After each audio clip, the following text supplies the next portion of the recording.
Last question. Draw an RC circuit of a 3.0 microfarad. Well, they don't specify, so this means draw a circuit of a 3.0 microfarad, so this means a capacitor, being discharged by 8.7 kilo ohm resistor. How long will it take the capacitor to discharge to 1% of its initial voltage? Right. Okay, so what do you have to know for this? Well, if you have a capacitor that has been charged and you disconnect it and you want to discharge it, it's very simple to do that. You just take your capacitor and let's say it has an initial charge Q0 and a potential difference over initial potential over it of V0. Then if you connect it directly to, in a circuit in this way, just with a resistor, and you can put the switch there or if you want. Now that you just take the two ends of the capacitor and to connect them to a resistor, then they will very quickly discharge, very quickly, because you have very positive side of the one plate there and very negative side of the other plate there. You connect the two to one another, then the charge will very quickly flow until both sides are at the same charge. So it is a voltage source, basically, like a battery, but unlike a battery where it's a chemical process which kind of provide a steady stream of electrons, for a capacitor it will just very quickly discharge, and you may put a resistor there to limit the rate at which that happens. So if you have a very big capacitor and you want to make it safe, I mean, big capacitors can be very dangerous. The ones found in things like a microwave, for example. If you want to make it safe, then you just take a resistor and connect it to the two ends of the capacitor, and it will discharge until there's no more stored charge on it. Okay, so this is how you discharge a capacitor. Just connect it to a resistor. That's it. Now the question says that it is a 3, so they give the capacitance for it. It is a 3 microfarad capacitor being discharged with 8.7 kilo ohm resistor. So this is the circuit for discharging capacitor with a resistor. And now the formula for what happens, how that happens, how quickly that happens, it's the other two formulas that you have to understand, but will also always be given. And that is that the voltage at time t over the capacitor is the initial voltage times e to the minus t over this RC time constant. Okay, and so the form of this is, that's Vc, and that is t, and it will start up here at V0. It will start at V0 and go down like that, never touching 0, getting closer and closer to it. And similarly to the previous case, the previous problem where I explained what happens when you charge it, to get the amount of charge on it, you just multiply by C. So the amount of charge on it, let's say Qc, let's say of t, is just C times that, CV0 e to the minus t over RC, due to this formula, Q equal to CV.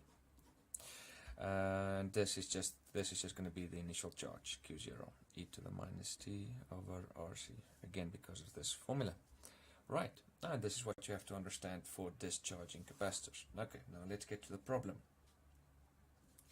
So it asks us first to draw an RC circuit where the capacitor has been discharged. Okay, so let's draw it. So I've got my capacitor here. Let's say I've got my resistor here and an optional switch. But yeah, there will be a switch one way or another in effect.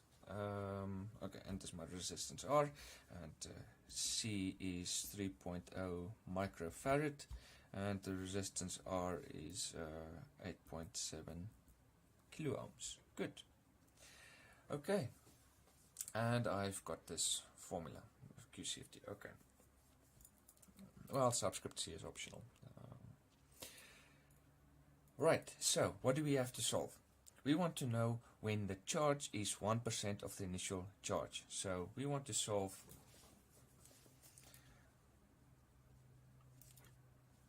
QC of t, which is equal to the initial charge, Q0, times e to the minus t over RC. We want to solve when that is 1% of the initial charge. What is 1% of the initial charge? It is 0.01 of Q0.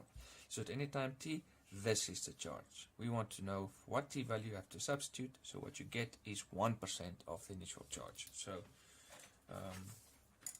so of course what we did here is, like 1% of x is 100th of x. That's what a percent is. It says percent is per cent. Cent referring to hundredth. Equal to 0.01x. Okay. Right.